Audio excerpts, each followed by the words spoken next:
Hello, everybody, and welcome to today's vOLTHA TST meeting. Thanks for joining. As usual, the call is public and recorded and will be shared live on YouTube, so please be mindful of the comments you make and the information you share. So first topic of the day, I just wanted to iterate again, and I added at the top of the document the 2.8 LTS roadmap that we are focusing on as part of this release, and is the target goal for the first long-term support. These are the bullets. I can also give a brief update on a few of them. Some of them are already in progress. For example, the TCON type selection and the technology profile, the code is all done. Just needs merging and little test changes. The autos initial readiness, I started some investigation around that. Part of the extension for the OAM, this is PM counters and alarms. Great work was done in the 2.7 release in this. We do have a further list that is shared here, and that was created by Paul at Deutsche Telekom. So Mahir, if you guys want to contribute to this, you're more than welcome to. Yes, make sure. Andre, actually, Yes. we can contribute there, but I checked the document and may have some questions. I had difficulties to understand some parts of it. Okay, if you don't mind, so me and Girish will go over. We can schedule it as a topic for maybe the next TST to go over it, or we can go over it later. But I would prefer to have a discussion first with Girish on it, and we're gonna have it today. So maybe if you can compile your questions, and we can discuss it next week. Okay. Okay. Perfect. That sounds good. But the part of that is already done. It was done as part of 2.6, and part of it is in progress. Some of the OpenONU Go tasks are already in progress, some already done. What is really missing is also some of the storage discussions have been already done. We just need some hard numbers from ONF and some testing that we have to do before committing to a final decision. And also multi-uni support or investigation is already been ongoing. There's also the Mac learning at scale that is pending multicast at scale that we are fixing right now, that we're focusing on, but this is, we said, not a blocker for the release, because there is a way to work around it. So today, before I go forward, any questions on this?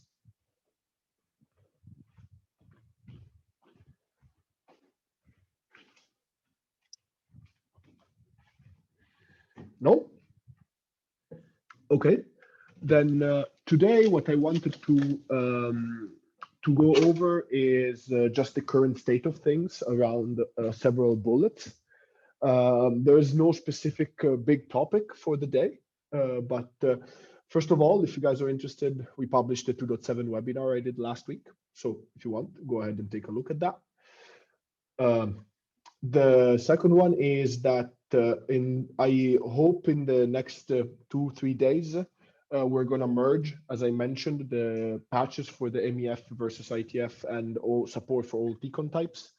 vOLTHA libgo is already merged. We are waiting on a last review on SADIS. After that, I am going to change the file, the SADIS version in OLT. And so both the OLT app and the OpenOLT adapter change after the vOLTHA libgo change can go in. So that's ongoing in the next 2 days. And I know also, and we're going to make the changes to the DT bandwidth profile to move it to the ITF standard.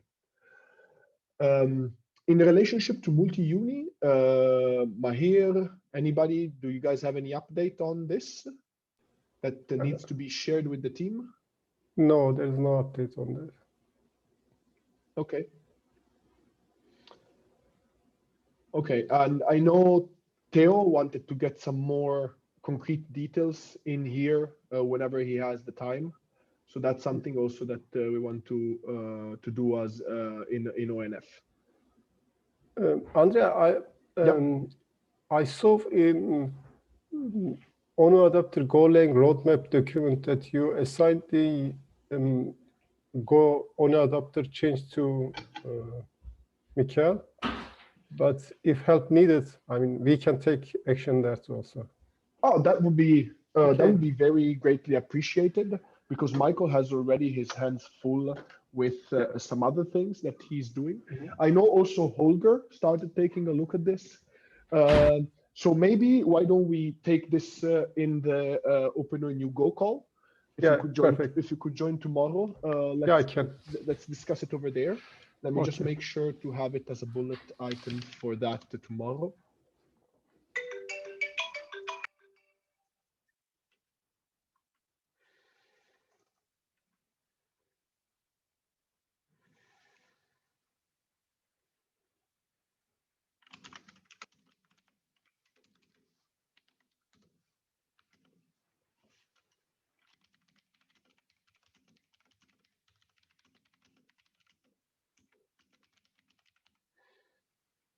Okay.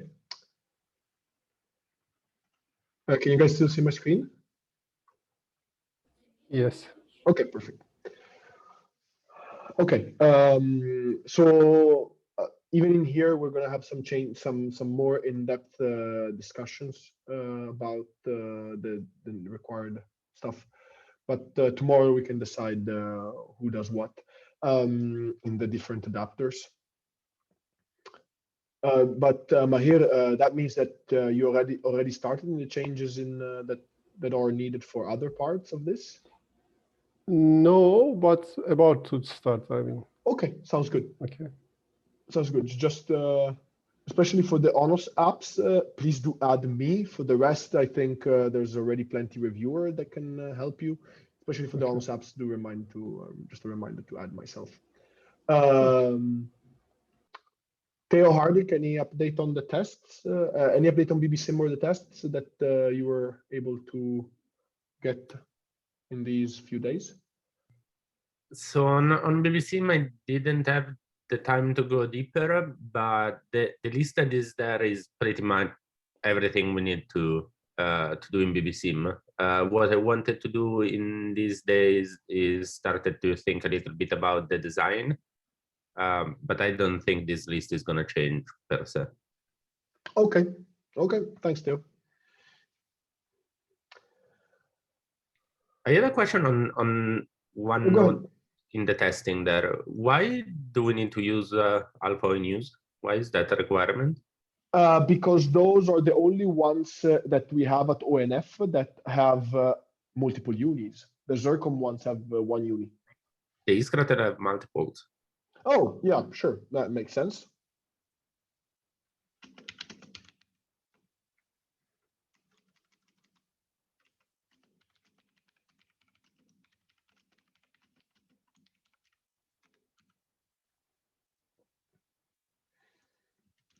Yeah, alphas were the first that came to mind. But yeah, we can use Iskra as well. I don't particularly.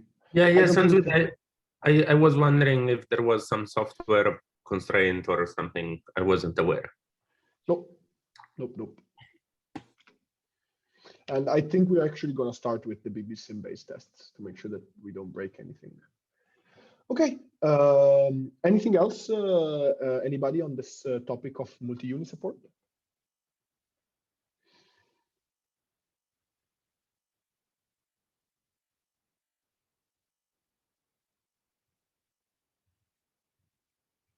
No? Okay. Second, have you had the time to do more investigation around the auto registration and the relationship with the auto discovery and the relationship with the delete upon loss of signal? Yes, actually, we discussed internally about the Amit's suggestion. But we think that so deleting the ONU when we get the loss of signal alarm is not the best way. We think it may create other complications, like when there are especially ranging problems. We observed that sometimes we get repeated loss alarms. If Amit suggests another way, or for example,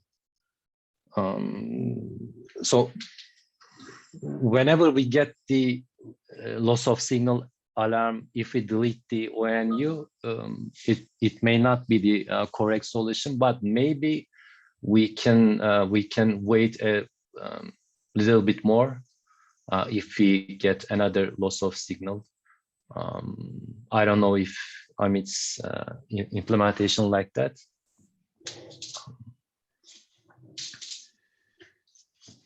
But I think we will go forward defining a new API in the RW core to activate the ONU externally, other than activating the ONU automatically.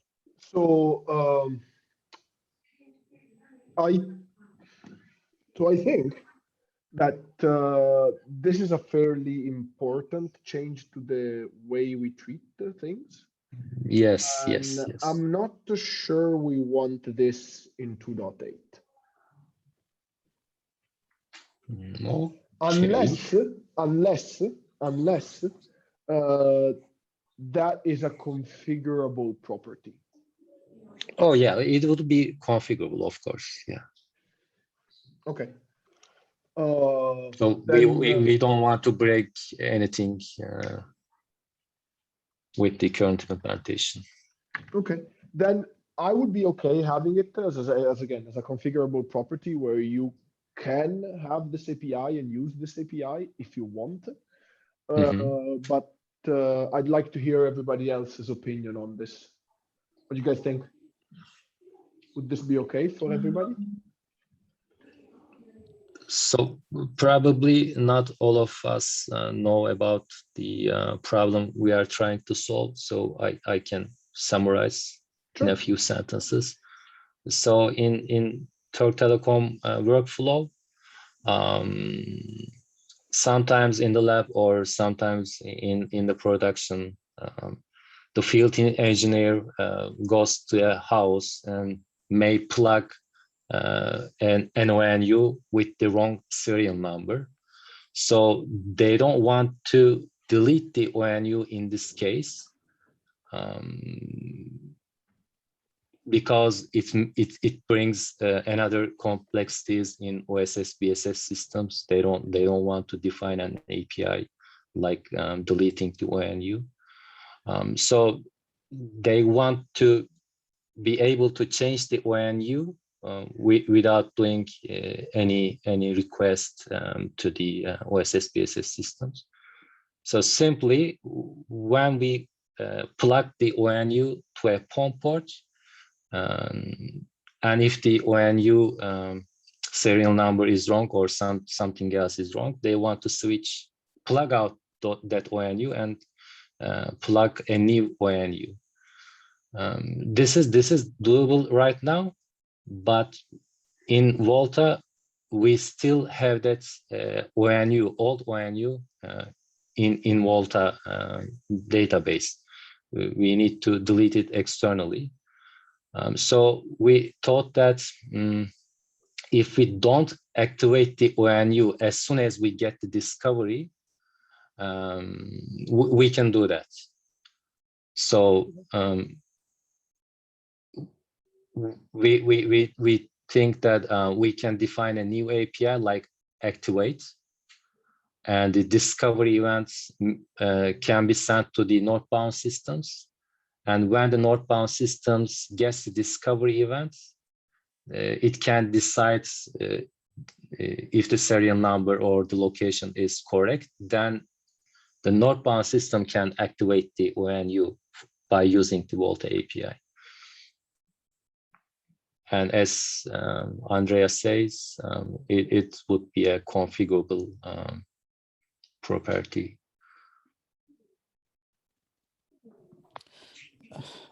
I have a couple of questions or concerns regarding this. Mm-hmm. So the philosophy was, the bottom-up discovery, but Yeah. we seem to override that with sending discoveries to northbound systems and they activating this ONU. So that was the first one. And the second one was on LOS, you seem to suggest that we delete the ONU But again, this seems to be a workflow thing, and vOLTHA shouldn't really care about this. Just dump the alarms on Kafka or some other bus, and the external systems take care of this. So this whole thing vOLTHA shouldn't really be concerned about this. It's really a workflow thing, and external system should be able to manage.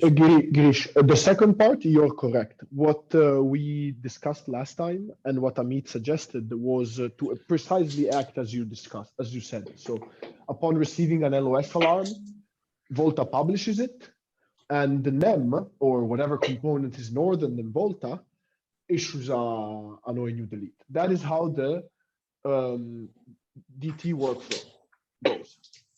And that was the suggestion that was made to Turk Telecom to analyze if that was possible by them. And as per Serkan's points, they prefer to do it reactively instead of proactively, I guess. Yes. There is no, so to clarify, there is no decision in vOLTHA per se to delete the ONU. Girish. Okay, thanks. So regarding the first one, yeah, I mean, the philosophy was, bottom-up discovery, but we seem to go back to, the original use cases that were in vOLTHA, where, the northbound systems would activate the WT385 best configuration model. Yeah, exactly. Yeah, thanks, Amit. Just a few questions. And are you planning to have a separate message, like an open flow discovery message, when you get discovered? Because there's no such message today. So there is a list of devices. It would be just another Kafka message. I think we already sent such messages when we activate the ONU. Okay, so what would the core do when it receives a discovery message? Will it create that device? Because today it creates a device and enable the device. Yeah, that is the current situation. When OLT adapter discovers a ONU, then it sends the device to the child device discovered to the core, and so core creates the device. And with the response to the child device detected, then it activates the device and sends the discovery event to Kafka. It automatically activates the device and send the discovery event to Kafka for northbound systems. So as far as I know, this is the current implementation. So the device is created on the RV core, and it is activated by sending the appropriate message to OLT itself. So what we are trying to do, we are trying to stop the automatic activation there and wait for an API from the northbounds after the discovery event sent to the Kafka. Okay, so you want the same process to happen, like the device will be created in the core, except it won't be activated. Second. Yes, I guess so. Okay, in that case, it's I guess it could be set by a configurable flag, right? Yes. So then, depending on the workflow, it can be auto-activated or not. Yes, exactly. So in RW core, yeah, as soon as the device is activated, as soon as the device is discovered, we send activate. So we will put a flag there, and we will call the activate when we get a message from the northbound. Yeah, so yeah, that sounds all right. But for the philosophy part, yeah, I agree with Chris, but we couldn't find another solution for that. Okay. Yeah, sounds good. I mean, yeah, a flag. I mean, the original, the bottom of up discovery would still work, but you would control this mechanism via a flag. And that could work, but yeah, it's fine by me.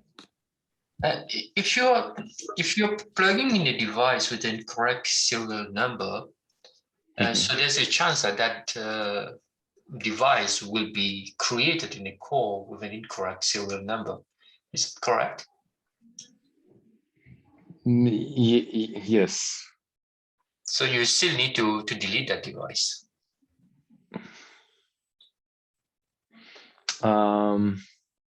If we don't activate the device, I am not sure we still need to delete it. Okay, then you will It just would be just in the discovered cache, I guess. I'm not sure. Maybe you are right. yeah, it's well, just from a cleanup perspective, like we don't want to have things in the KV store that is actually Yeah. right.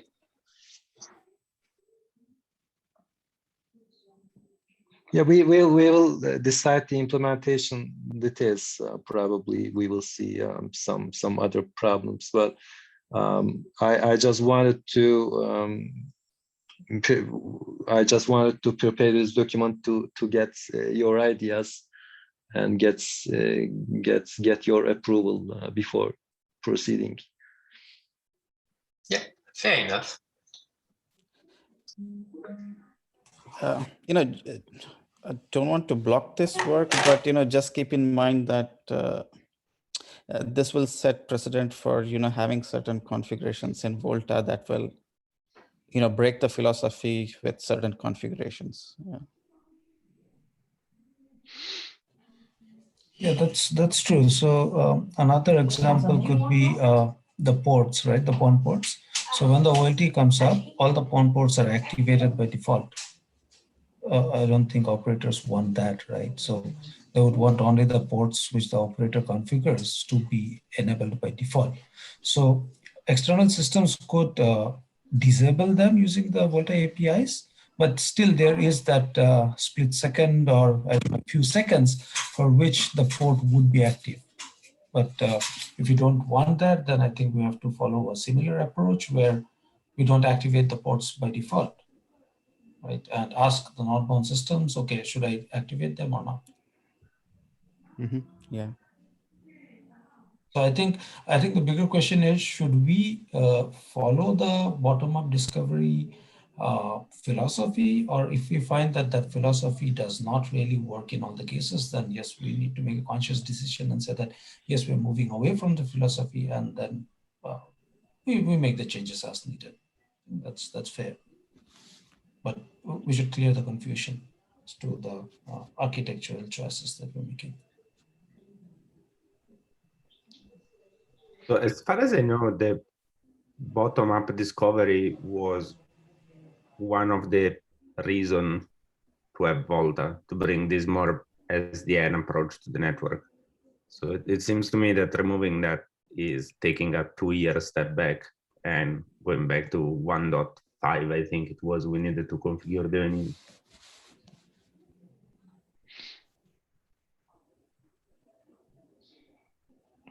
I actually have the same concern. I agree with you. But Amit, so in DT solution, do you have a chance to test it? Like, so when there is ranging problems, we can get repeated loss alarms. Then what the northbound system do? So I have not seen that kind of a situation, getting a lot of ranging failures and things like that.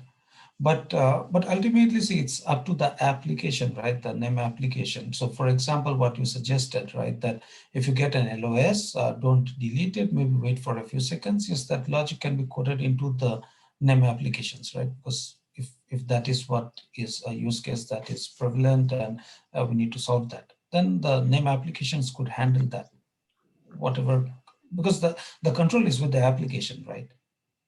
Mhm.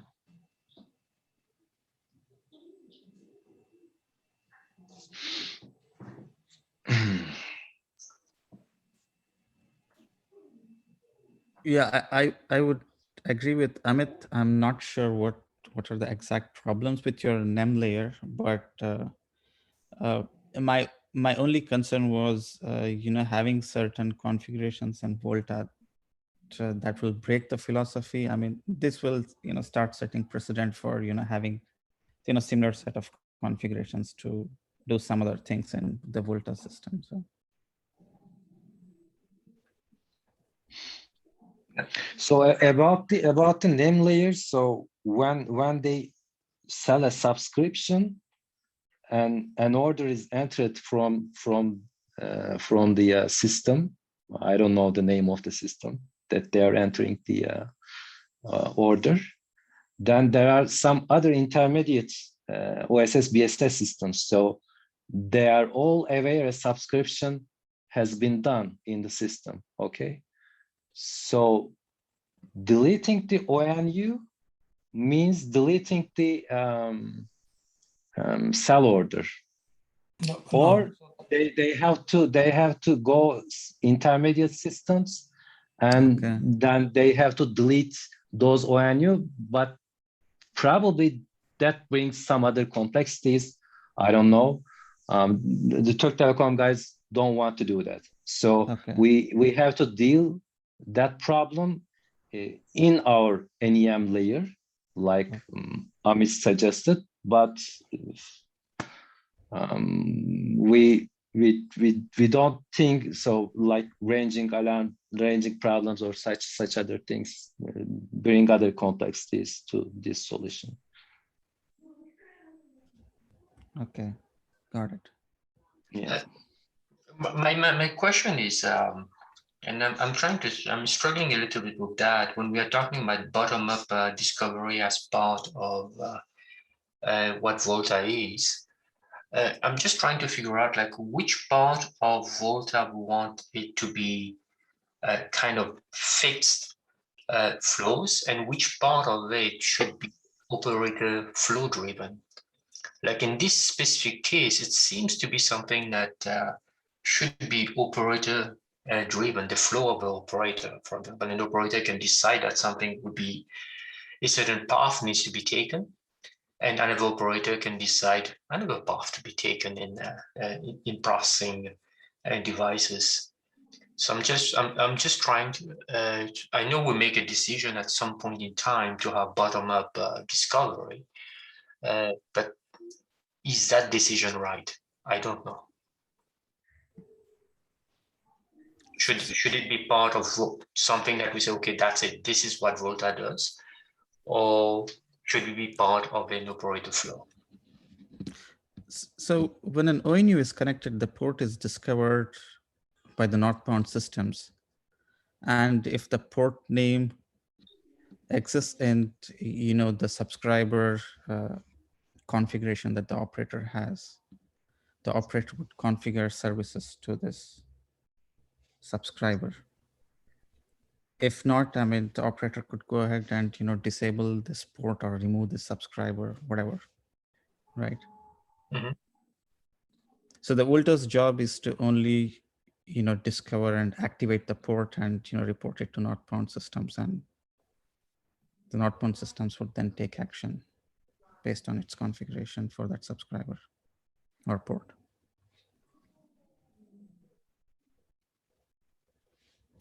The vOLTHA's job would just be a conduit that would activate these ports and report to the northbound systems.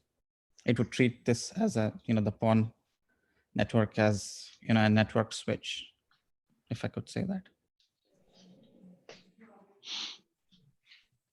I'm not sure I entirely answered your question. So.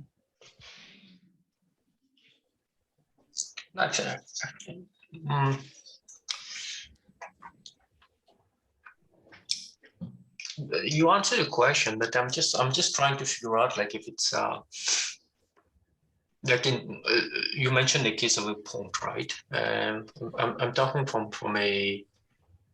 the natural device perspective. Like it's is auto discovery something that needs to be operator driven, or is it something that should we just say, okay, this is part of vOLTHA and that's it? If Like I enable auto activation. Yeah, here we as vOLTHA, we are acting like a logical switch, yes, but in fact, there is a physical device there that consists of some different parts and human interaction to complete itself. You know, when you connect the actual switch to there, then the switch has its ports connected to it. You know, it can discover its ports and inform the SDN controller. But here we have a switch that does not have some of its ports yet and needs human interaction to discover its new ports. A person should connect an ONU to somewhere and then it can discover its port. so You know, so then automatism is some kind of, it depends on the correct action of the human. Mhm. so if I may discuss something here, the point really is that vOLTHA should serve a purpose. And in my mind, while a debate on the correct end goal is something worth having so that we don't like really turn it upside down, it is also true that if by abiding to some bottom-up, top-down approach or architectural decision, we're getting ourselves in the way of the operators that do deploy vOLTHA. Well, while it is true that we at ONF and the community is really the one that drove this idea of vOLTHA and is the one that showed the path to the operators, it is also true that we should listen as much as we can, the operators that work with us. So if this is a strong requirement from Turk Telecom, meaning that they have evaluated enough the differences between this approach and a bottom-up approach, but you guys still would like to see this implemented, then I don't want to get in the way of the right workflow of the operator just because of architectural decision that we made. Am I making sense? Yeah, but Yes. this is not something that deviates the bottom-up discovery, I think. This is still a bottom-up discovery, but getting a, say, approval from a northbound system. We don't say that we will send the ONU's ID or port number or something else from the northbound system. The discovery will be done by vOLTHA, and all the ID and notifications will be done by vOLTHA. So there will be only an approval to the discovered device, I think. So I don't agree that this will change the bottom-up discovery to up bottom line. I could stand by that. Okay. Yeah, fine by me. I mean, no issues. Sounds good to me. I'm okay with that, but I think maybe we should consult with maybe Sovrab or somebody that because when the decision was made that while back, I believe there was kind of a strong case to not make it configurable at that time. I don't know why, but maybe we should consult with a few people first and before making a decision.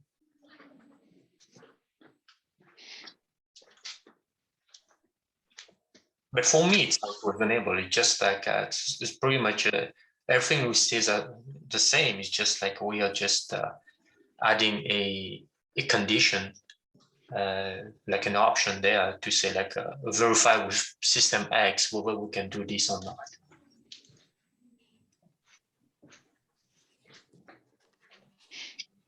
So Ken, for this specific API, which would enable the ONU to go ahead and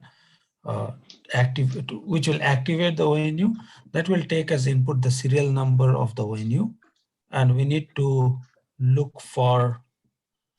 keep a mapping as to on which OLT adapter this ONU came from. So I think there are quite a few things that would need to be handled in the core. Okay. The device is not yet created, right? Because yeah, so if that device is of the created, core is based on a device, right? If a device does not exist, the core doesn't really do anything. But in this case, the device does not exist and it needs to be created later on. So see, I'm not against this feature. What I'm trying to say is it's not as straightforward as it sounds, I guess. Okay, hold on. I'm missing something here. You said the device has to be created by no discovery comes in, right? The idea is not to create the ONU device, because that's the problem we're trying to solve, right? If you create it, then we have to delete it, but we don't want to delete it. So we don't create the ONU device and we hold. Only when the API comes from the northbound system saying that, okay, activate this ONU with this blah, blah serial number, then actually the ONU activation happens and then only we create the ONU device. That's my understanding, Mahir. I'm seeing it differently. I'm seeing you'll have a device comes in that get created in a core, and that has incorrect data, and that gets sent to the northbound system. The northbound system says, "Oh, I'm not doing anything with that," and then you have eventually they will unplug that device, put another device in, and then you have another discovery message coming in. The core create that device in the core, and now this is a correct device. Again, send a request to a northbound, and the northbound will say, oh yeah, this one you can enable. But at that time, there's already a device ID and everything created in the core. So all it needs to do is just use the current API, the current enable API on that device to enable that. That's how guys, one quick question for myself. I was not a part of the project when this was done, but I recall seeing one of the first demos of vOLTHA that the ONU was like blacklisted, whitelisted based on the serial number, and some XOS process was deciding what to do with it. Matteo, Girish, Amit, you might recall some of this. Yeah, that was done. That was done in BNM, and that was actually disabling the device once it was coming up. But there is the tiny windows that Amit was referring to. That the device is actually active for a few seconds. Okay. Yeah, we still have that. We still have that functionality, but it's just disabling the device, not deleting the device. When the location is not correct, we're just disabling it.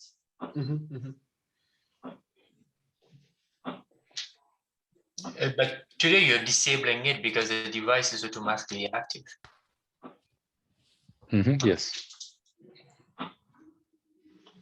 So in the case of if we do auto discovery and create that device in the core, then you don't need to do any action on it. Let me potentially delete it, but that device will never be active. I think we got the points here. I mean, the idea with preparing this document, getting your ideas to continue on design or not. So we got all of the concerns, and I think yes, exactly. all of That was the purpose. Critical points. So we can go and think on the design, and if it affects something that you point out. Actually, the last thing Amit said is probably correct, and we should not perhaps create the device from the RW code, then that may make a lot of change in the core or OLT adapter. Then if this is the case, we will think this with the Amit propose also. So if this makes a lot of change from the ideology or from the, say, our workflow, then we will not do it.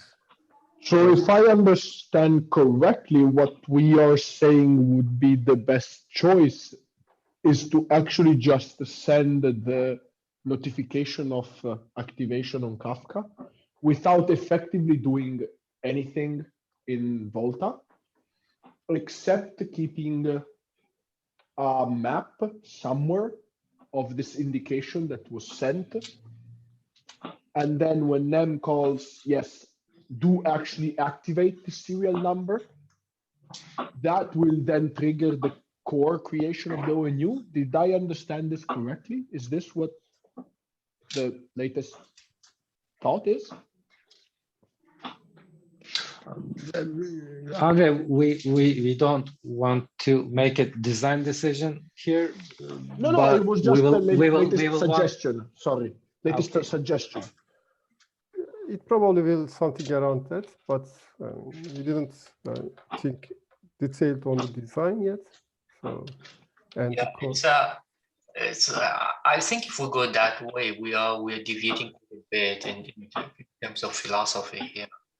Now the creation of an ONU get dictated by the no-found system and the activation instead of only the activation. So it's kind of it's a bigger change in the philosophy. Yeah. So it's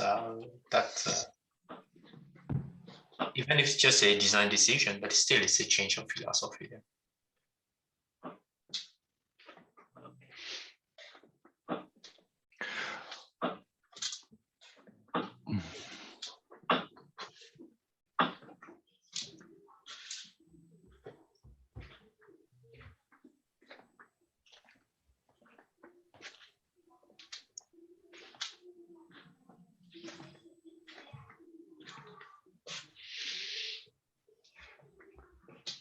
Okay, we will think about it, about the design, and I'll update the documents in the next weeks. Yeah, perfect. So yeah, Mahir sir can go back, think about this a little bit, maybe come with a more, I wouldn't say concrete, but more like in-depth proposal, maybe if that's something that was okay, and we can rediscuss it in a further meeting. Okay. Yes. Okay. Great. Thank you. Okay. So the last topic is the storage discussion. I personally don't have any update on this. Right now, in this first couple of weeks of the release, we are making, there are a few changes that we are making at ONF to our testing infrastructure, removing kind vOLTHA, moving some of the pipelines to a better maintainable set of keywords, and we're effectively prepping taking the necessary steps to prep our test infrastructure to really be capable of testing a long-term support release, and also putting in place some things that would allow us to then develop but be certain of the test cases. So there was a little bit of technical depth in the test pipelines and things like that. And thanks a lot to Matteo and Hardik and Suchitra that we are doing some announcements there, and that's why we haven't had yet started on the storage. So that's that. We'll keep everybody updated as soon as we can. But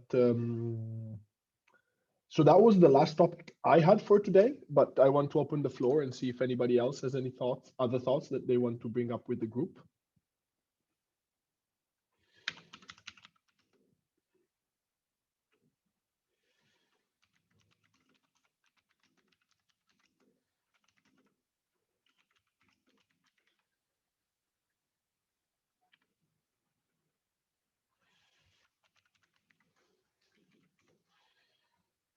No,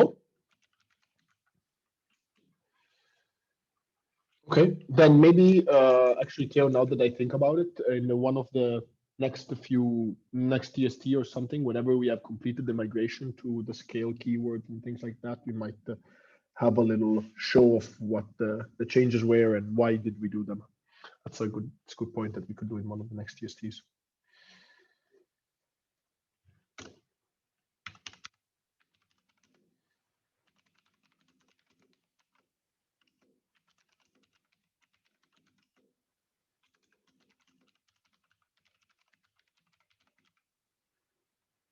Okay.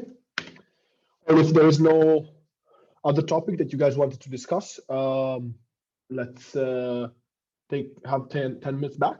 And thanks everybody for joining. As usual, I'll publish the recording and I'll talk to you on Slack via email, and I'll see you next week. Cheers. Bye-bye. Bye. Bye. Bye.